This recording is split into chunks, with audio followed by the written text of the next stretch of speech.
We're back now from our adventures in Thailand, and I just wanted to do a summary video to share what the whole trip cost us versus what we were expecting it to cost us. So here's a breakdown of all those areas and what we actually spent.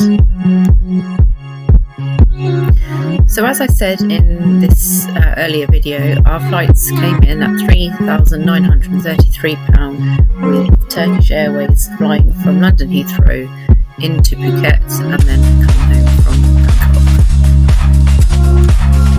As I said in this video, all of our accommodation we pre-booked on Agoda and a couple on booking.com, and they came in at £1,264. That's with 2 rooms in every place we stayed, with air conditioning and with breakfast. We were really happy with all the accommodation we booked. There's nowhere that we didn't rate. Our least favourite, as it turned out, was the Ibis in Koh Samui.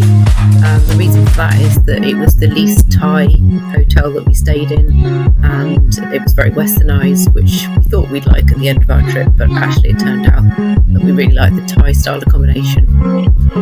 Food and drink came in at £908, which was well under the budget of £25 per person per day that I had expected that we might need.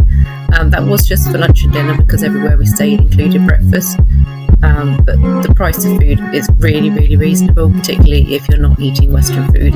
We really tried hard to eat Thai food because we can get Western food at home, and it definitely gives you a more authentic experience. We had no issues with the food in terms of bellies whatsoever. This picture here is of the Penang curry, which we had on our first night in Phuket, and turned out to be a firm favourite throughout the trip. If you're going to Thailand, try the food, it is phenomenal. As lovely as breakfasts are in a hotel, it is occasionally nice to step out and do something a bit different. And my particular favourite Thai breakfast is a smoothie bowl. It's probably not actually that Thai, but they really do a good job of them.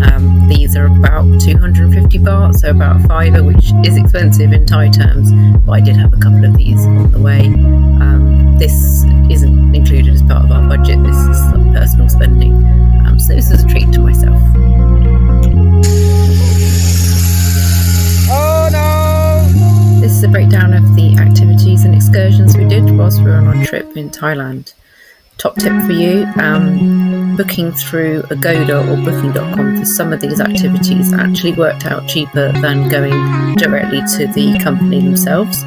That applied both to the Phuket Elephant Sanctuary and also the zip line, where we saved about £10 a person on that.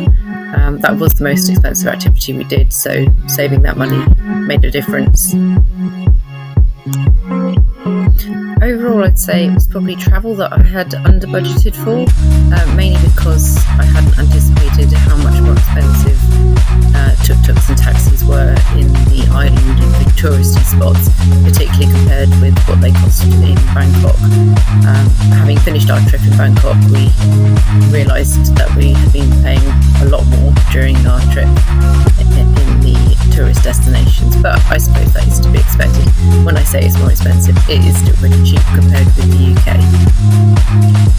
And also you're travelling often in tuk-tuks or songtaos, which are a very unique experience to Thailand and all part of the beauty and joy of your trip. So this is what I'd originally thought that we would spend. Obviously the cost of flights didn't change, neither did accommodation, because I'd already booked that before we went.